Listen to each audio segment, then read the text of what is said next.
Everyone's talking about AI, but who's actually implementing it?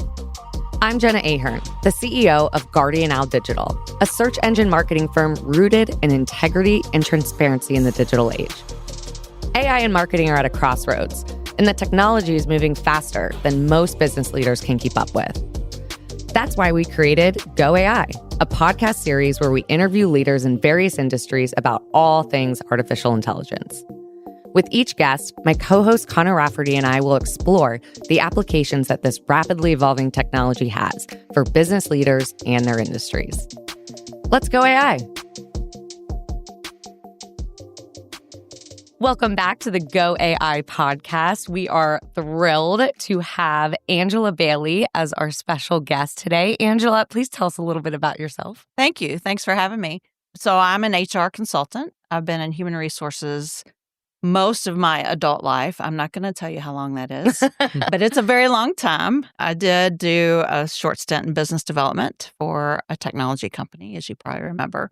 But I am born and raised in Louisville, and I'm raising young adults and fur babies. So that's my personal life.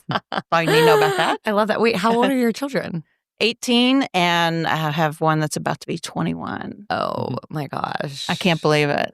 You're a senior. About to Yes. Okay. I have graduation a week from today. Oh my goodness. I know. Well, yeah, while this is airing, we're in May, so you'll be like empty nester almost, kind of. Yes. Well, you would think that, but I think they're going to be on my payroll for a while. So Fair enough. I tried to do that as well. yeah.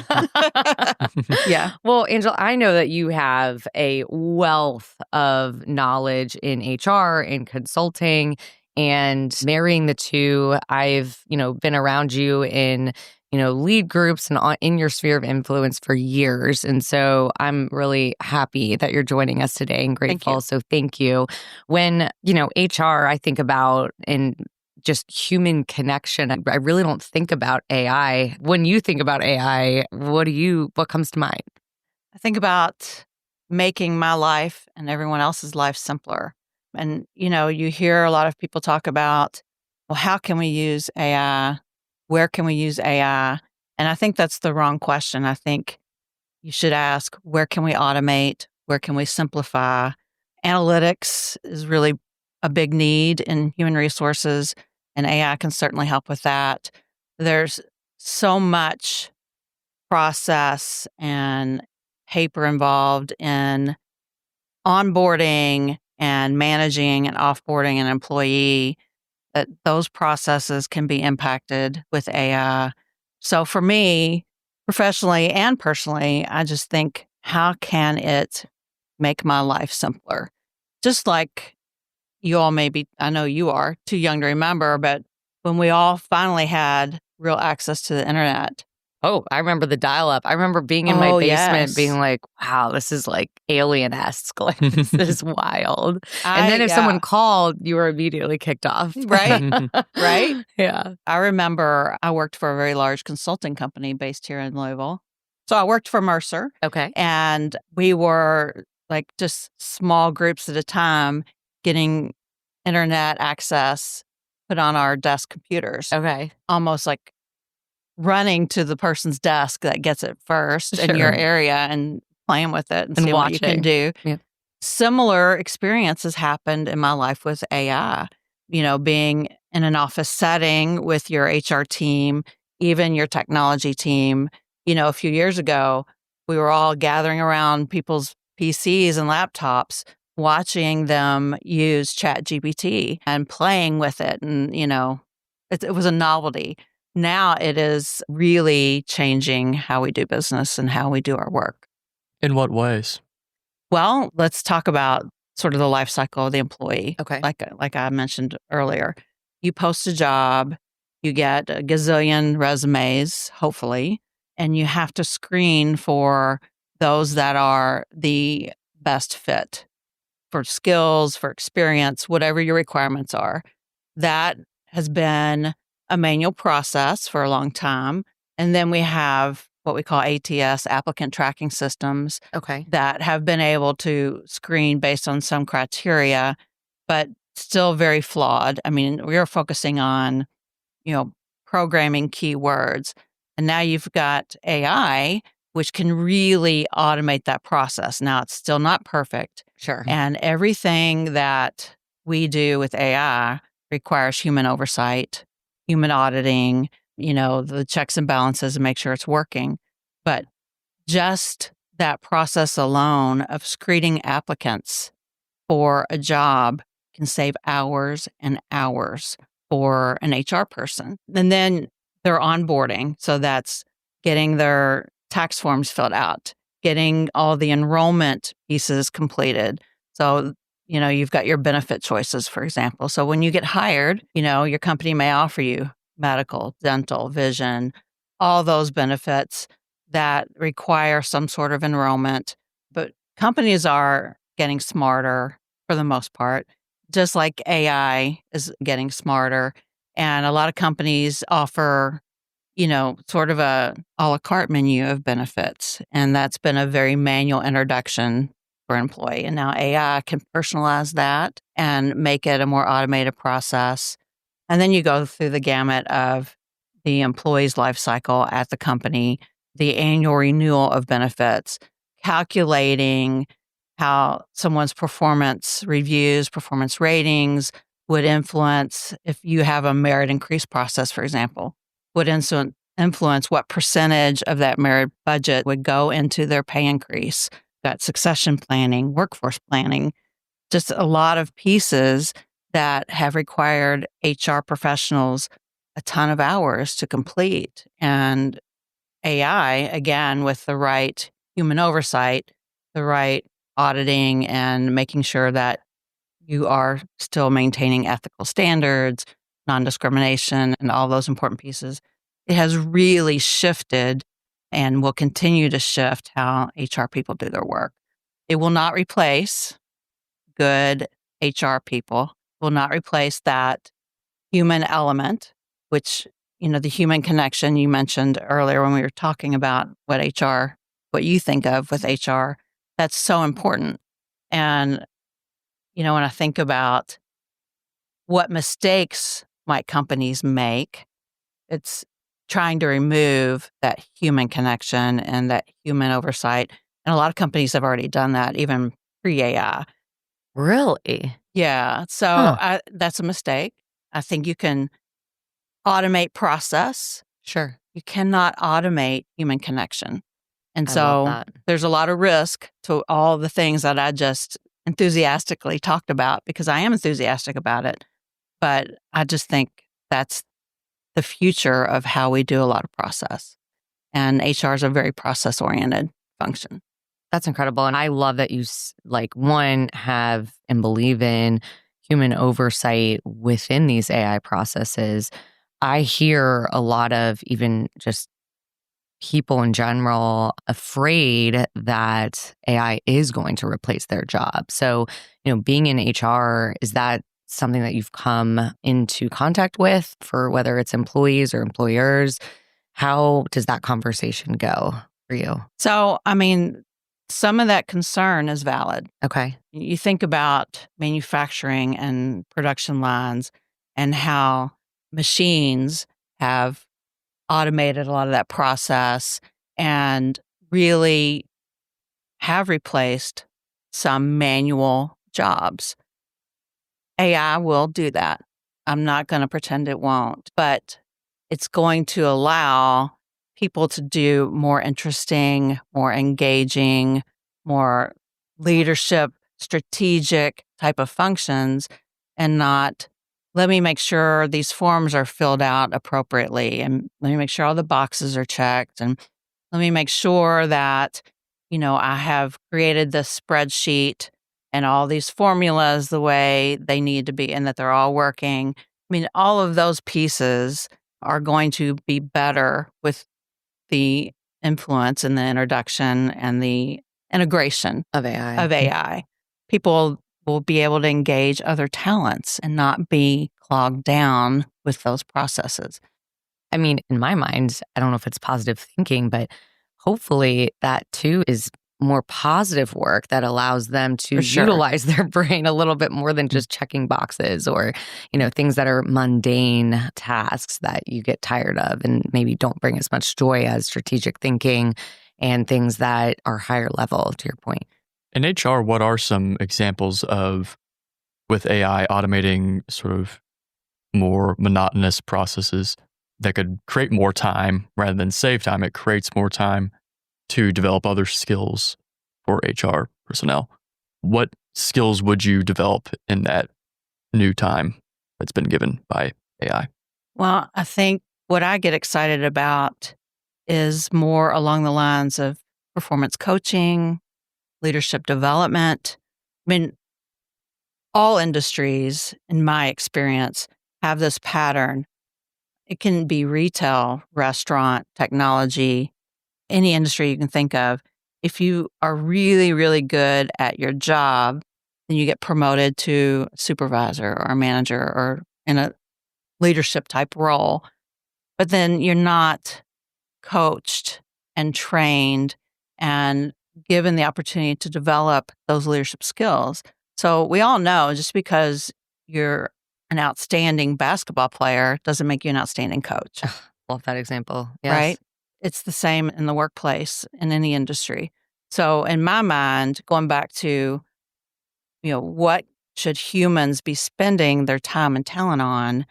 It's not checking boxes and, all those really manual processes.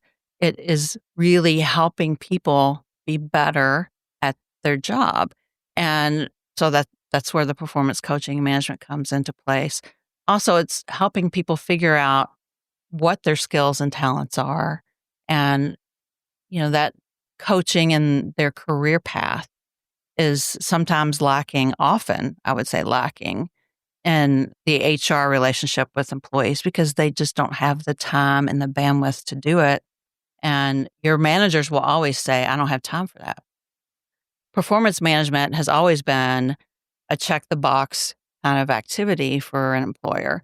We did this years ago, and I even was on sort of a road show to talk about really shifting performance management and moving it more to a coaching model where, you're meeting with the employee at least quarterly in a formal sense and at least monthly in an informal sense to talk about their performance and their skills development and coaching. And the feedback is always, I don't have time to do that. Yeah, I'm too busy doing the boxes, checking the boxes. Right. That's right.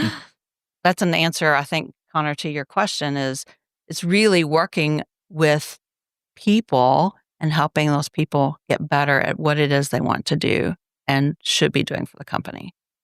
In my mind, you mentioned earlier that HR and certain programs, since at the federal level, there's been some shifts. They've been cut, budget's been slashed, et cetera. It seems like now with AI, it's more important than ever to have those emotional connection, the human oversight. What is your take on, these companies that are kind of eliminating the human connection side and only, automating their process and using AI only? I mean, where do you think they're going to be in 5 years? They're going to really struggle, in my opinion. And, think about, we've heard about employee engagement for a long time. Yeah. Right. And how important employee engagement is. So the companies that aren't good at that don't retain good talent. Well, if you have a company that loses human connection, it's really the same. It's the same cycle. It's a very similar issue. So you're going to have that reputation of not being a good place to work, right? And you're not going to attract and retain good talent. Makes sense to me. Yeah. So we've been talking a lot about automation, just handing certain tasks off to AI. I mean, my grandfather was in HR, and my dad said that a common sight at home was just a massive stack of applications, just sifting through it. Been there. What would you not want to ever automate within your role as an HR consultant? I think what I just talked about, The coaching right? side. And employee relations can't be automated either. So, if you're imagine this, and I think there was a movie that tried to do this too, but someone needs coaching because their performance is poor for whatever reason. And you have some sort of chatbot or some sort of computer process that delivers them that information, gives them guidance on how to do the correction. And there's no way for them to respond, to have that conversation. And often what we see in HR is when someone's performance is poor, there may be something going on in their personal life. That's the heart of employee relations, is really getting to the root of what is going on with that person. And performance is just one example. I mean, I have dealt with employees that have been through domestic violence, the loss of a child or a significant other, the loss of their home due to fire or whatever. You cannot replace that with AI. People need support. That's the heart. Love. I mean, when you think of, I hope when people think of HR, they're not just thinking they're tracking my attendance, they're making sure my paycheck is right, they're managing my benefits, they hire and they fire. There's so much more to that. And that's, in my mind, what AI can't replace. I know that we were talking about like being around the computer and watching ChatGPT, a few years ago and it being a novelty. What, from an AI standpoint, have you integrated in your personal life? I love talking about this. So the very first time I used ChatGPT, I do some writing, creative writing. I write poetry. It's something that my real close friends know, but I don't talk about and, I don't really publicize. But I love to write poems for people when they have a milestone birthday. And I do that for my best friend. And we've got a few years, but I thought, what would ChatGPT write for her milestone birthday? That's the first time I ever used it.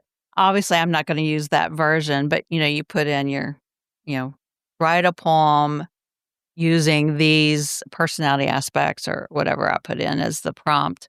But of course, it's not in my voice. Yeah, sure. You can tell it's not for me. But that was the first time that I used it. But in my personal life, if I use it for research, will you tell me about what the reviews are in such and such restaurant or maybe some oddball stuff? I do use it to help create the draft of a letter or a note. I have used it to do outlines for presentations. So, I'm a public speaker and, the prompts have to be good. And obviously you have to edit to make it your own. But oh my gosh, how much time that saves to put together your outline for whether it's a PowerPoint presentation, it could be a leadership presentation, whatever it is. I have used it a great deal. And that crosses more into professional. But it's personal to me. I was going to say, sure. My son's going to go to college. And so we used it to, which colleges offer the best psychology programs gosh, that's cool. And film, because he wants to do both. So there's so many fun ways to use it. But the poem is my favorite to talk about because, who does that for their first ChatGPT? You, and it's wonderful. Yeah. Well, and I love that. You're kind of using the technology right alongside your 18-year-old son. Is he teaching you right now AI? Is he utilizing it more than maybe even you want? Or is he, are you teaching him how to utilize it? Oh, no, I'm not teaching him. Yeah, I have learned a lot from him. These young people, this stuff is just integrated in their life. They don't even talk about, well, how are you going to integrate this in your life? It's just ingrained in what they've been exposed to in their upbringing. And these teenagers and young adults, they live on YouTube. They watch all these YouTube videos on how to do this. Or, even he used to watch someone who was playing video games. Twitch. Talking about I know that was big. Yeah. Yeah. How crazy is that? It's wild. Yeah. But so I have a brother and a sister, and my brother and I are 13 months apart. And whenever he would have his friends over, it was like Sega Genesis or Nintendo. And I think about this Twitch where you're watching video game or people play video games as like me in the basement just watching my brother and his friends play the video games and not playing for hours, but we sat there and watched. It's like they're doing that with people they don't know and that they are interested in the game or they know the game. And it's really not that far removed from what we did, only there's that technology aspect where you can watch people all over the world. So that's crazy. It's that's wild to me. Yeah. So what was your first exposure personally? So, well, no, I mean, it's funny. Google and search engines had actually inserted machine learning. RankBrain was Google's like machine learning within the search engines 10 years ago now. I mean, 8 to 10 years ago. And so we knew that marketing was going to be at a crossroads with, SEO, pay-per-click advertising, like how this was going to evolve, right? And so we actually collaborated with an enterprise AI company, Findability Sciences. They are worldwide now, and to gain a better understanding of how is this going to affect businesses at the enterprise level. And truly, I think we were too early because businesses they knew about AI, but they had never used it. And then ChatGPT rolled out 2023. Yep, late 23. And all of a sudden, it was like these meetings, all the content that we had written, everything that we were talking about with AI, it's like it finally clicked to consumers, which at the end of the day, are C-suite executives, are presidents of their company, are, leaders making these decisions that this type of technology, if I can use ChatGPT to create a first draft and do all of this, imagine if I was able to integrate this within my company. And so this was kind of at the time where then we were like, okay, instead of focusing on, integrating technology and selling into businesses the right type of technology for, their AI transformation, why don't we start just educating? So we've came out with, ebooks and blogs and this podcast to truly bridge the gap between executives, C-suite level leaders, and this type of technology where we still work with a lot of businesses, and I would consider, we touch a lot of different levels of business from startup to enterprise, and you'd be shocked at how little some of these leaders use digital. And we're talking still trying to navigate their iPhone and still trying to figure out how to download things to their desktop, or some of them don't even really bring home laptop computers. They're kind of, you're teaching old dogs new tricks. And, that's really how Guardian Owl got started with SEO, is we wanted to help bridge that gap. So I remember that. Yeah. I remember when y'all started. Yeah. So it's similar to kind of, hey, this is like you said, the internet. And now, the internet rolling out, now AI, we kind of were along for that SEO ride. And now we feel like we can help educate, hopefully, and bridge some gaps with this technology. I would not be shocked, though, about those CEOs and C-suite leaders that have not gone digital. I've worked with them. Yeah. Well, and yeah. Do you you've worked with them? Yes. To me, it's a fear of businesses going out of business or them not having a position, not because, they don't know AI, but just because they're not willing to use it to make their lives and work more efficient. Can you talk to me about where you think those leaders will be in 10 years? Replaced. Okay. Yeah. For sure. And it's not just about they won't use AI. I mean, it's just that entire resistance to change and grow. Grow with your thinking, grow with your leadership, grow with how you're doing your business. And change is a necessary ingredient with absolutely. So absolutely. Yeah. Those leaders will not be around. I believe it. You mentioned earlier manufacturing, restaurant industry. You have been able to lead in employees in different industries. What industry do you feel like right now has been the most affected by AI, just from the ones that you've worked in and with? I would say call centers. Anything that has a call center aspect. Chatbots have been around for a while. That's a butt in a seat with a phone, a headset, making calls, answering questions, asking questions.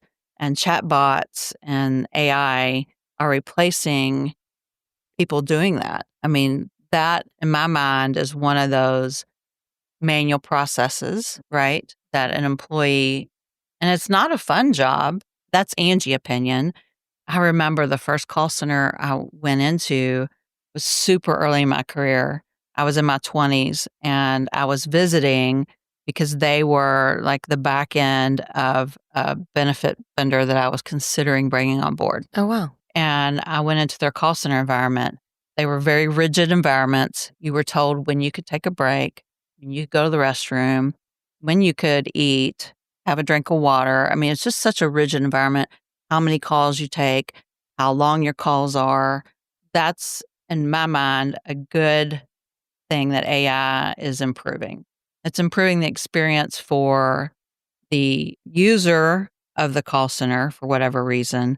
And I'm not talking about getting lost in those stupid dial 1 for this, 2 for that. Exactly. But it is improving that experience because you can get your questions answered anytime, anywhere on your, handheld device and not have to talk to a person, not have to wait on hold, not have to hit the 1, the 2, the 3.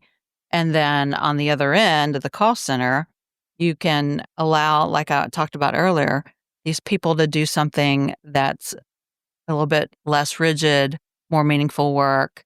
They're taking the escalation, event. They're getting to do the research to solve the problem and not just that mundane call after call after call.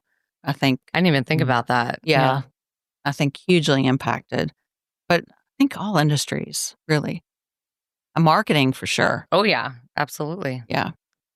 I want to talk a little bit about where AI is headed and how it could affect HR. AI, as it's developing now, we're going beyond just ChatGPT with where you just say, write me a poem, and it kind of is able to predict mathematically what word should go after the other word and where to put the line break. And then it's like, all right, that's what a poem is. There it is. And it gives you it pretty much immediately. It's great for haikus. Yes. Okay. Yes. Yeah. And the development now is to go beyond those large language models and get what are called reasoning models, where you can give it a harder prompt and it'll take longer to give you a response, but in that time that you're waiting, it's reprompting itself and sort of running the question over and over just to see, okay, what's the best way to tackle this question. In HR, I could foresee giving an AI that's specifically made to answer questions of compliance and who was in the wrong, that sort of thing, and internal office kind of issues in HR. What kind of questions would you give to such an AI, and what would you give to a human to handle? Well, the human is really easy. Anything that is personal to the employee, Okay. like we talked about performance, something that is affecting them, anything that requires human judgment, human compassion, human understanding. Can't emphasize enough the importance of maintaining human in the human resources environment. Where I see AI going in HR and where it can really have a huge impact and benefit to organizations is the predictive aspect, predictive analytics. Yeah.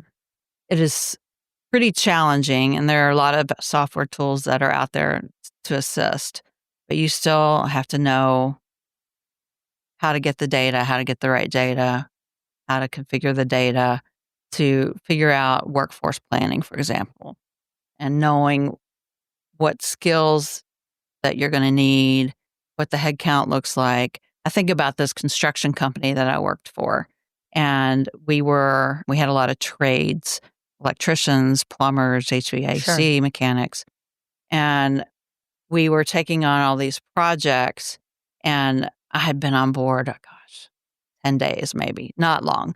And one of the supervisors came to me and said, we need to be hiring 70 electricians now. And if you know anything about trades, you know that That's going to be hard. There's a shortage of Supply and people demand. in trades positions, and hiring 70 already skilled licensed electricians is not something you can do in a month, probably 6 months, what have you. But yeah, because turnover and attrition Right, too. So you're right. hiring that, Well, but then who's leaving? You have to hire them, you have to steal them from somewhere else. Electricians aren't sitting around, looking for work. If they want to work, they're working. Yeah. Right. So we went through this exercise of workforce planning and really trying to figure out, what do we really need, right? What headcount and skills, and in which positions do we need people next week, next quarter, next year? And talk about spreadsheet madness. But that's something that all organizations need to be doing, regardless of industry and what your workforce looks like. And it's still challenging to do with the best software, and conversations can be challenging, figuring out budgets and investment in talent and, direction of your company. But the predictive analytics is where I would use AI the most. I love that answer, especially again with being able to predict the right applicants for the right companies and Yes. making it a good fit for both. So, Angie, thank you so much for being on the podcast today. Thank you. If you had to leave HR leaders who are listening to this with some advice when it comes to AI, what would you leave them with? Check your ego at the door. Don't fear growth. Don't fear technology. And just be smart. Be smart. Ask the right questions. Where can we automate? Where should we automate? Where should we leverage technology instead of where do we put AI? Where do we use AI? That's not the right question. I love that. And that's true for any technology. HR folks have been selecting payroll systems, HRIS systems, all sorts of technology-rooted systems for years. You don't go out and look for a system just because it's there. You go out and look because there's a need. Yeah, that you're trying to fill. If any of our listeners want to get in touch with you, where can they find you? Easy to find on LinkedIn. LinkedIn. Angela Bailey. Okay. My personal email address is angelabaileyhr@gmail. Here in Louisville, Kentucky. So fantastic. We will drop that information in the show notes. Thank you again very for much. being a guest. Thank you. Thanks. Appreciate it. Thank you for listening to Go AI. Don't forget to subscribe, like, and review our podcast so we can continue to grow and offer more great AI content. If you're looking for digital marketing, digital transformation, or AI help, make sure you visit www.guardianowdigital.com. Have questions? Email team@guardianowdigital.com for answers. See you next time on Go AI.